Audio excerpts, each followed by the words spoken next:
কাইলুলা, এটা সুন্নাত। এটা সম্ভব হলে সবাই চেষ্টা করবেন। জোহর করে আমাদের এলাকার মানুষ তো বেশি কৃষিকাজে ব্যস্ত, সম্ভব না। হালকা কাইলুলা, এটা অনেক বেশি প্রভাব শরীরে থাকে। কাইলুলা দ্বিপ্রহরের বিশ্রাম। এখন এর জন্য জরুরি না যে আপনি 1 ঘন্টা ঘুমাতে হবে, 1/2 ঘন্টা ঘুমাতে হবে। মনে করেন ঘুমানোর একদম চান্সই নাই, সুযোগই নাই, তাহলে আপনি কি করবেন? দোকানে বসে আছেন, কেসে বসে আছেন, এই টাইমে ফ্রি, চোখ বন্ধ করে 5-10 মিনিট ঘুমিয়ে যান। ঘুম লাগা দরকার নেই, সোজা ভিতরে থাকেন, চোখ বন্ধ করে ফেলেন, তাও কাইলুলার সুন্নাত আদায় হয়ে যাবে। বলেন সুবহানাল্লাহ। কাইলুলা, দ্বিপ্রহরে কাইলুলা, এটা নবীর সুন্নাত ছিল। এখনো আরবে এটা পাওয়া যায়। দেখবেন জোহর পরে আমরা মিশরে দেখি বাড়িগুলো একদম বন্ধ বন্ধ লাগে, আবার সারা রাত তারা সোজা। আবার দ্বিপ্রহরে একটু কম, কারণ এই টাইমে খুব বেশি গরম থাকে, এরা বেরো হয় কম। আবার সুন্নতও আছে, নবীর সুন্নাত। মুসা নবী ঢুকলেন ফেরাউনের শহরে ওই কাইলুলার টাইমে।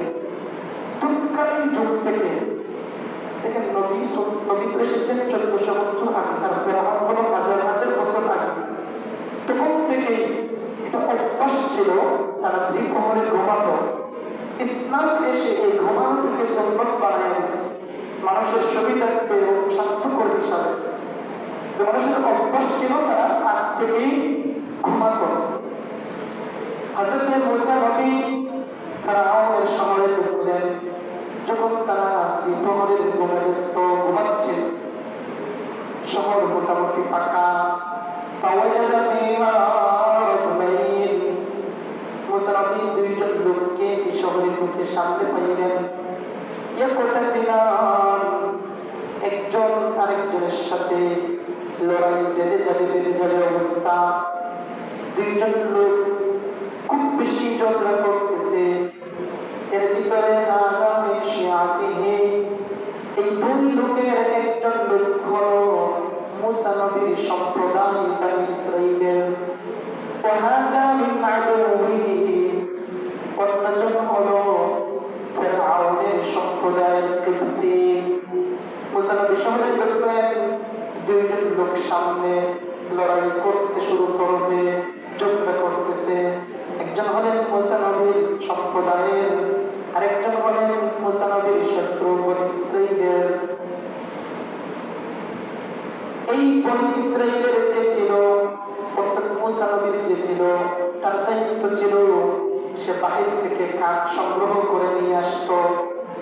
আর ফেরাউন কীর্তি যে লোকটি ছিল, সে ছিল বাবুর্চি, ছিল পাচক, পাক করতো, ফেরাউনের খাবার দাবার বানাইতো। একজন প্রেসিডেন্টের বাবুর্চির পাওয়ারও মোটামুটি অনেক বেশি হয়। আমাদের দেখছেন না, আগে সরকারের পিয়ন 400 না 500 কোটি টাকার মালিক ছিল পিয়ন। ফেরাউনের দলের লোকটি ছিল ফেরাউনের বাবুর্চি, পাক করে খাওয়াইতো। আর মুসা নবীর পুত্রের লোক ছিল যে মুসা নবীর লোকটি, মানে এই পাকঘরের পাক তৈরি করার আগে কাঠগুলো সংগ্রহ করে নিয়ে আসতো।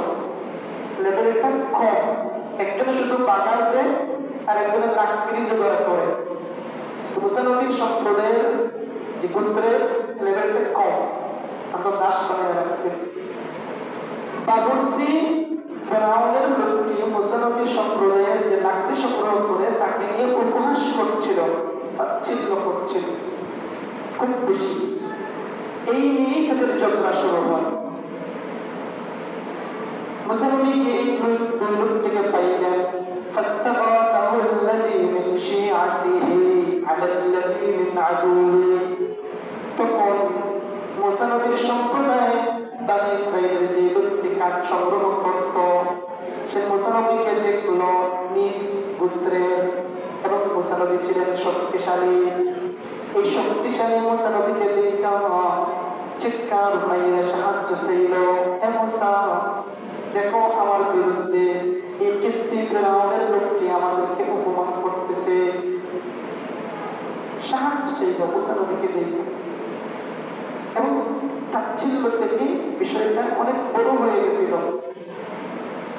মুসা নবী হৃষ্টপুষ্ট মানুষ, অনেক রাগের মানুষ, রাগ বেশি ছিল, গরম মানুষ ছিলেন। মুসা এই অভিযোগ শোনার পরে, দেখার পরে তৃপ্তি যে ব্যক্তিটি ছিল তাকে হালকা করে একটা চড় মারলেন, থাপ্পড় দিলেন। এটার একটা প্রভাব ছিল, এই চোরের কারণেই ফেরাউনের মূর্তি মারা গেল। একটু তামা খাইয়া সে মারা গেছে। মুসা নবীর ইচ্ছে ছিল না মানুষকে চোর মারে মারার জন্য। আমাদের সমাজে কোনো কারণেই চোর মারে, এই উদ্দেশ্য কি তাকে এই চোরে সে মারা যাবে না। সে মারা গেল, মারা যাওয়ার পরে তো মুসা নবী নিজের অনুতপ্ত, সাধারণ ঝগড়া, আমি হালকা মেঘমান করছিলাম, হালকা তাৎপর দিলাম, এই কারণেই মারা গেল, আর আমি তো কিন্তু পাওয়ার দিয়ে মানলাম না। তাহলে এখানে অন্য কোনো বিষয় আছে। নবী তো বুঝে ফেললেন উনি হালকা তাৎপর দিয়েছিলেন, আর শয়তান এই ফেরাউনের লোকটিকে মেরে ফেলেছে, কারণ এটা ফেরাউনের বংশধর। ওইদিকে মুসা নবী কিছুদিন ফেরাউনের কাছ থেকে গোপন ছিলেন, তারা খুঁজতেছিল গেলে কোথায় মারছে। এদিকে এসে এই শয়তান মাইক লাগিয়ে দিচ্ছে, কিন্তু এখান থেকেই বড় হয়ে যায়। মুসা নবী বোঝার পরে বললেন, এটা আমার কাজ হতে পারে না, এখানে শয়তান মধ্যখানে কাজ করেছে। তারপর মেরেছি আমি, এটা পাচ্ছি, কিন্তু শয়তান কাজ করেছে। কেন? বলেন নিশ্চয়ই শয়তান এটা প্রকাশ্য শত্রু, শুধু অপ্রকাশ্য এমন না, এটা প্রকাশ্য শত্রু। মানুষকে সঠিক পথ থেকে বিপথে নিয়ে যায়, অন্যায় পথে নিয়ে যায়, সুস্পষ্ট শত্রু শয়তান। আমাদের কাছে তো শয়তান দেখা দেওয়ার প্রয়োজন নাই, আমাদের ভিতরে ওয়াসওয়াসা দিলে আমাদের যে ঈমান, আমরা শয়তানের কাছে ধরা দিয়ে দিই। নবীদের ঈমান তো আমাদের যে কম না বেশি? অনেক বেশি না? সবচেয়ে বেশি নিষ্পাপ। শয়তান ওইখানে নবীদের ভিতরে ওয়াসওয়াসা দিয়ে কাজ হয় না, কাজ করতে পারে না, বুঝে ফেলেন। এবং শয়তান হিসাবে সামনে আইসা কোন পীর সাহেবের সুরত দুই ওয়াসওয়াসা দিলে তাও কাজ হবে না, এরা নবী বুঝে ফেলবে। তো কাজ করে নাকি অন্যদের গিয়ে লাগায়, অন্যদের গিয়ে লাগায়। যেমন এখানে এসে উনি সাধারণ তাৎপর মানলেন, শয়তান তো মুসা নবীকে সেটা বলতে পারবে না, মুসা তোমার পুত্রকে সে অপমান করতেছে, এটাকে মেরে ফেলো, এটা বললে তো কাজ হবে না, আমি তো নবী, ওনার ইলম আছে, জ্ঞান আছে, আকল আছে। শয়তান এখানে কাজ না করে তাৎপর মানার পরে ওইটাকে আরো মাইরিয়া উপর থেকে মাইরা মেরে ফেলছে। হেডলাইন কি হইল? হেডলাইন হইল মুসা নবী ওই ব্যক্তিকে মেরে ফেলছে। শয়তান তো তাকে তো আদালতে আনা যাবে না। এটার আরো উদাহরণ আছে। আসেন, ইব্রাহিম নবী যখন দাওয়াত দিলেন নিজ পুত্রকে, আজর ছিল পিতা, কোন পুত্র ছিল মুশরিক, দাওয়াত দিলেন। ইব্রাহিম দাওয়াত দেওয়ার পরে একটা সময় ইব্রাহিম তাদের মূর্তিগুলা ভেঙে ফেললেন। 17 নম্বর পারার 6 নম্বর পৃষ্ঠায় লম্বা আলোচনা আছে। তারা গেছিল মূর্তি পূজা করতে, ঘুরে ঘুরে কাফাজান এবং জুদাদান সমস্ত মূর্তিকে ইব্রাহিম নবী ভেঙে ফেলেছিলেন, টুকরা টুকরা করে ফেলেছিলেন। লাআল্লাহুম ইয়ারজিউন, এবং ওনার জ্ঞান ছিল হয়তো এখন যখন আমি এটাকে ভেঙে ফেলেছি, ইব্রাহিম নবী বলেন আমি যখন এটাকে ভেঙে ফেলেছি হয়তো তারা ফিরে আসতে পারে, সঠিক পথে ফিরে আসতে পারে। কিন্তু এই গোত্রের লোকেরা কি করলো? তারা এসে জিজ্ঞেস করলো,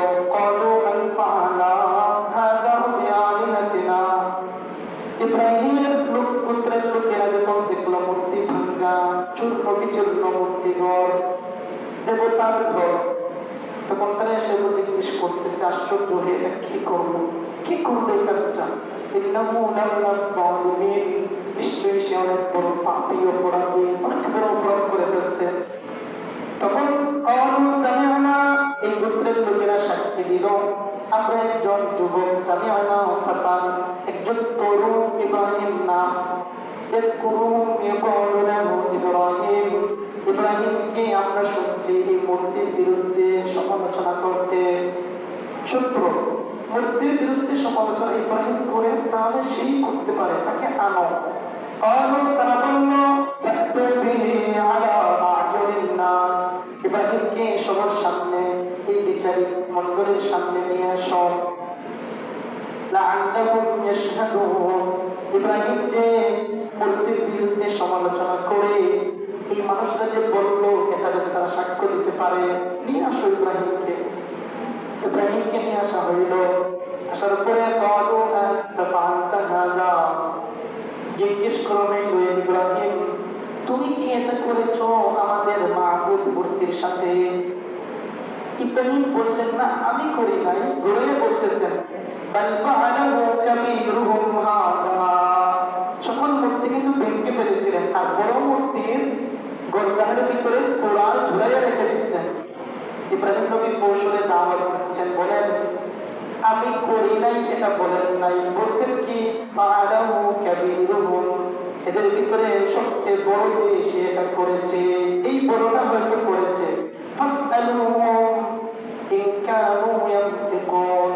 যদি মূর্তিরা কথা বলে থাকে, কথা বলার শক্তি থাকে, তাহলে যাও ওই মূর্তিকে জিজ্ঞেস করো। কি প্রশ্ন করছেন? এটা তো আমার ক্ষমতা নাই, এটা বড় মূর্তির ক্ষমতা আছে। বড় মূর্তি হয়তো ছোটবেলাতে ভেঙে ফেলেছে, বড় মূর্তিকে জিজ্ঞেস করো যদি বড় মূর্তি কথা বলে থাকে। তারা নিজে নিজে অনুতপ্ত হইল, নিচু হয়ে গেল, এ তো কথা বলতে পারে না।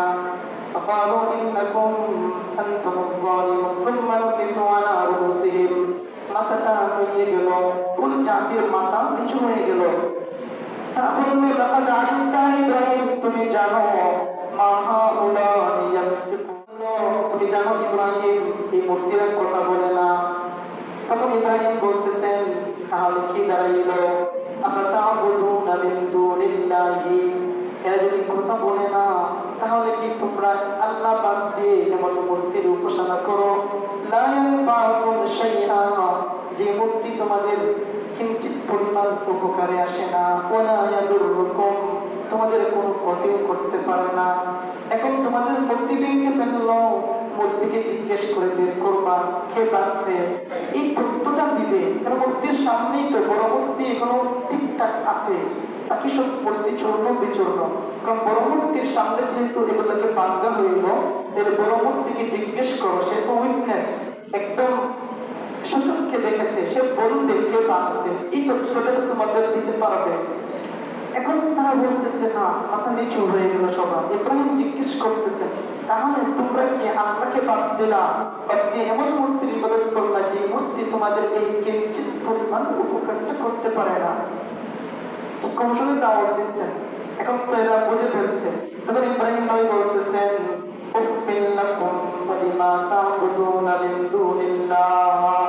আফসোস তোমাদের জন্য। নবী বলতেছেন জাতিকে, তোমরা যেই মূর্তির ইবাদত করো আল্লাহকে বাদ দিয়া, এটার জন্য তোমাদের জন্য আফসোস হয়।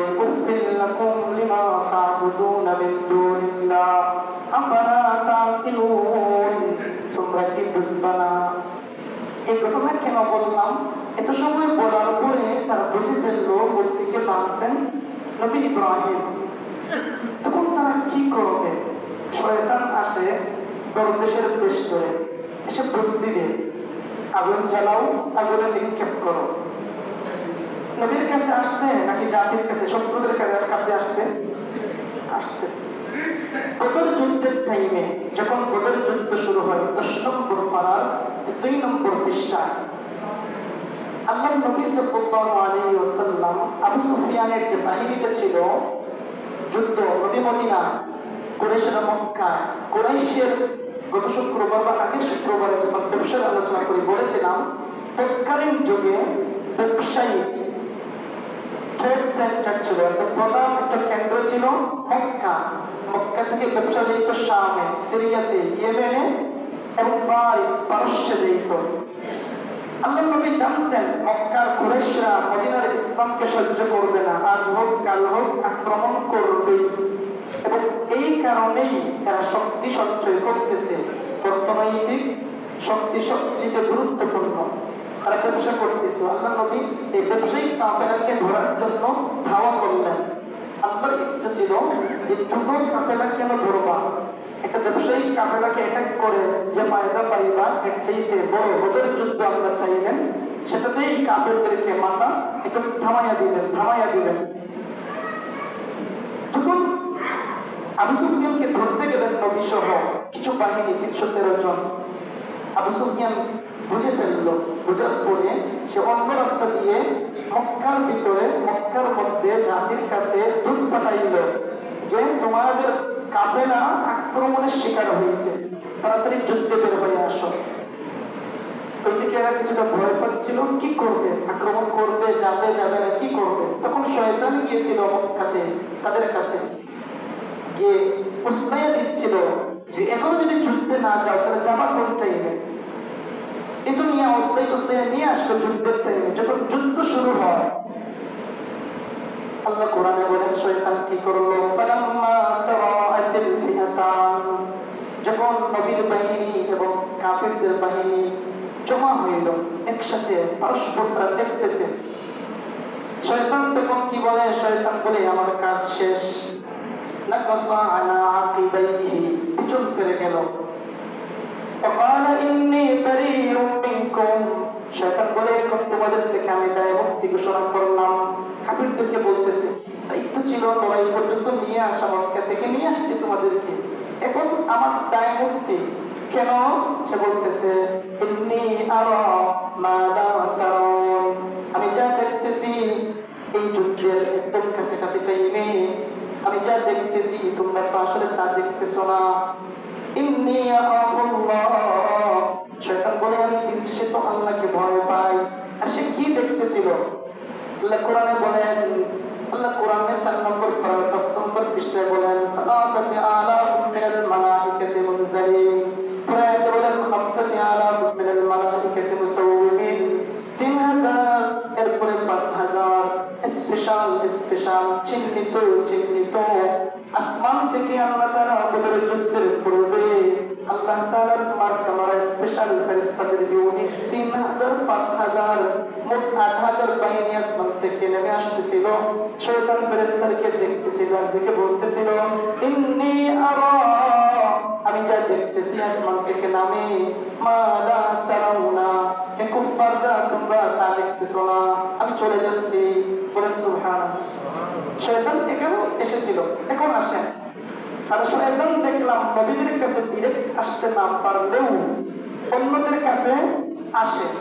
আমাদের ক্ষেত্রে অন্যদের কাছে আসা দরকার নাই, আমরাই আসলেই যথেষ্ট। অনেক সময় আসার লাগে না, আমরাও শয়তান না আসলেও তার কাজ করে দিতে প্রস্তুত। সমাজের অবস্থা এমন না, এমন হয়। মুসা নবী ফেরাউনের ওই ব্যক্তিটিকে একটু থাবা মারলেন, চড় মারলেন। একটি চোরের কারণে সে মারা গেল। নবী বলেন আমি তো চোর মারলাম, চোরে তো মারা যাওয়ার কথা না, কেমনে মরলো? নবী বলেন এটা আমি বুঝে ফেলেছি, আমার চোরের পরে এখানে শয়তানেও কাজ করেছে, শয়তান মেরে ফেলেছে। হেডলাইন হয়ে গেল মুসা নবী মারলেন। এখন মুসা নবী তো বাহ্যিক দিক থেকে অনুতপ্ত যে একটা মানুষকে হত্যা করে ফেললাম। নবী আল্লাহর কাছে ক্ষমা চাচ্ছেন। ক্বালা রাব্বি, হে আমার রব, ইন্নী যালামতু নাফসি, আমি তো নিজের উপরে জুলুম করে ফেলেছি, হত্যা করে ফেলেছি। ফাগফিরলি, আল্লাহ আপনি আমাকে ক্ষমা করে দেন। ফাগফারা লাহু, মুসা নবী ক্ষমা চাওয়ার কারণে আল্লাহ মুসা নবীর এত বড় অপরাধ থাকার পরেও ক্ষমা করে দিলেন। সবাই বলেন না ইন্নাহু হুয়াল গফুরুর রহিম। পরে বলতেছেন মুসা নবী ক্ষমা পাওয়ার পরে এখন বলতেছেন রব্বি বিমা আনআমতা আলাইয়া, আমার রব আপনি যে আমাকে ক্ষমা করে অনুগ্রহ করলেন, এই যে ক্ষমাটা আপনি করলেন আমাকে যেটা বিপদ থেকে বাঁচাইলেন বা ক্ষমা করলেন, আপনার দরবার থেকে বাঁচলাম, তাহলে আমিও কমিটমেন্ট দিচ্ছি আপনাকে, ফালান আকুনা গহিরান লিল মুজরিমিন, আজকের পর থেকে অপরাধীদের কখনো কোনো কিছুতেই আমি সাহায্য করব না। এখান থেকে শিক্ষা নিতে হবে আমাদের। আমরা অনেক সময় অপরাধ করি, অন্যের কারণে হোক, অন্যকে সাহায্য করতে হোক, অপরাধে জড়াইয়া যায়। বোঝার পরে যদি ক্ষমা চাই, আল্লাহ কাছে তো ক্ষমা পাইব। প্রথম দায়িত্ব হলো অপরাধের পরে ক্ষমা চাওয়া, তওবা করলে আমরা ক্ষমা করেন। 2 নম্বর হলো দ্বিতীয় যে কমিটমেন্ট মুসা নবী আল্লাহর কাছে করেছেন, এখন থেকে সামনে কখনো কোনো পাপের কাজে, নিজে তো পাপ করবো না, একটা কথা, অন্যের পাপে নিজে কি হব না, শরীক হব না, অন্যকে পাপ করতে সাহায্য করব না। বলেন সবাই ইনশাআল্লাহ। কোরআনে আল্লাহ সূরা মাইদার ভিতরে বলেন, ওয়া তাআওয়ানু, তোমরা পারস্পরিক সাহায্য করো, আলাল বিররি ওয়াত তাকওয়া, পুণ্যের কাজে, তাকওয়ার কাজে, ওয়া লা তাআওয়ানু আলাল ইসমি ওয়াল উদওয়ান, সীমালঙ্ঘন, পাপের কাজে একে অপরকে সাহায্য করবা না।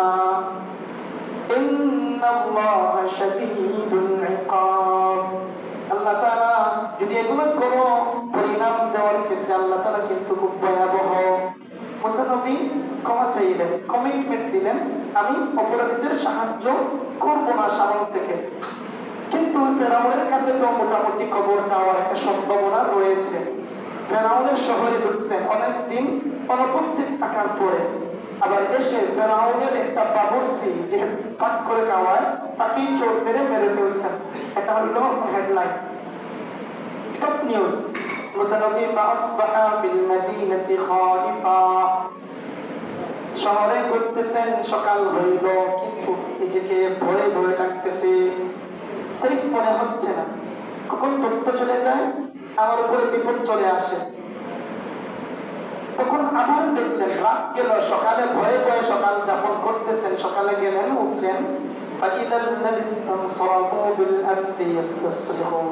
গতকালকে যে ব্যক্তিটা মুসা নবীর যে দলের যে লোকটার কারণে ফেরাউনের একটা লোককে মেরে ফেলেছিলেন, এই সেম লোকটি আবার পরের দিন ডাক দিচ্ছে, ঝগড়া করতেছে, আবার ডাক দিচ্ছে, মুসা আসো।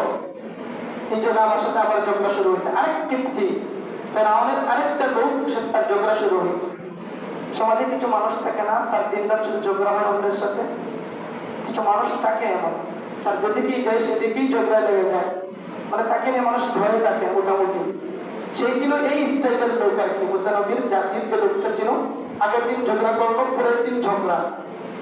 নবী বুঝে ফেললেন, নবী কোনো সাহায্যে যাবেন না, কারণ আল্লাহকে আগে কথা দিয়েছেন, আমি নতুন করে কোন অপরাধের ক্ষেত্রে আমি সাহায্য করতে যাব না।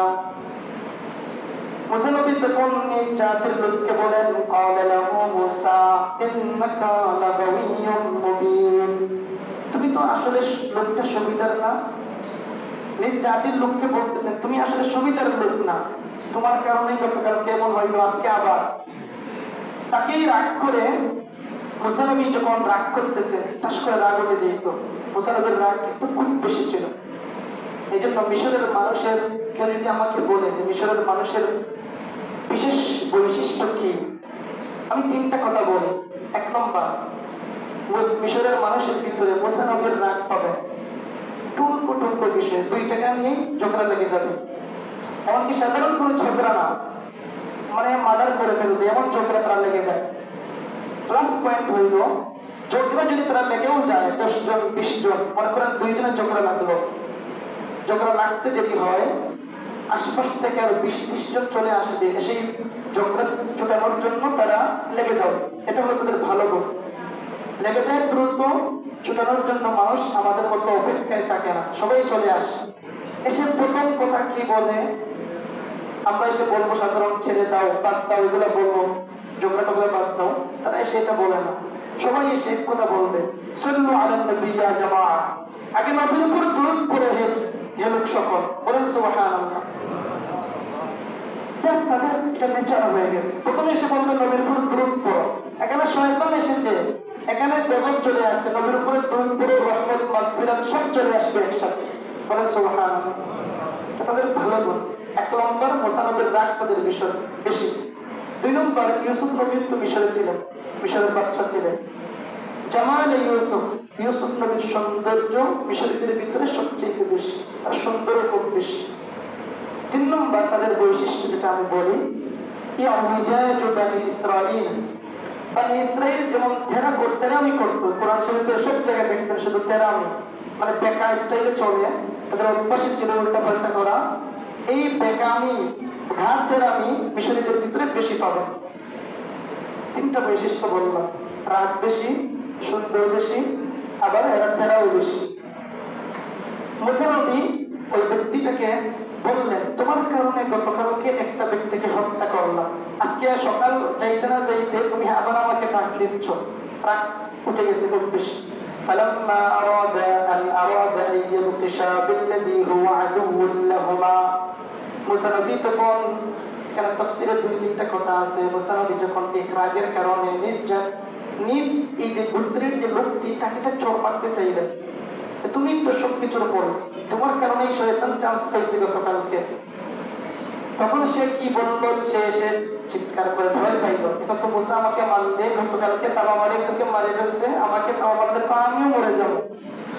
তো নিজ গোত্রের যে মুসা নবীর লোক, সে নিজে বলতেছে, ক্বালা ইয়া মুসা, হে মুসা, আতুরিদু আন তাকতুলানি কামা কাতালতা নাফসান বিল আমস, গতকাল যেভাবে তুমি একটা ব্যক্তিকে হত্যা করেছিলে, আজকে কি তুমি আমাকে হত্যা করতে চাচ্ছ?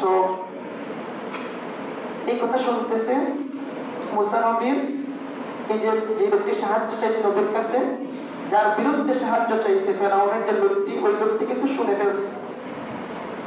গতকালকে যে মার্ডারটা হইল, ফেরাউনের কাছে খুঁজতেছে, তথ্য পাচ্ছিল না। এই কথা শোনার পরে সে তথ্য পাইয়া গেল, সে ফেরাউনের কাছে খবর পাঠাইয়া দিল যে গতকালকের মার্ডার করেছেন মুসা নবী, হত্যা করেছেন ওই ব্যক্তিটাকে মুসা নবী। ফেরাউনও বুঝে ফেলল, তাহলে তো মুসা নবী আমার শত্রু, আমার পুত্র হত্যা করেছেন, খুঁজে পাওয়া যাচ্ছে না।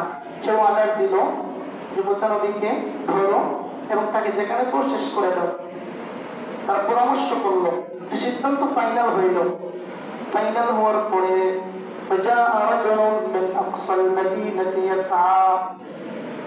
শহরের এক প্রান্ত, যেখানে ফেরাউনের মন্ত্রিসভা বসে, মন্ত্রিসভায় যখন বিলটা পাস হয়, একজন ব্যক্তি ছিল গোপনে গোপনে মুসা নবীর কল্যাণকামী, সে খুব বেশি দ্রুত আসলো।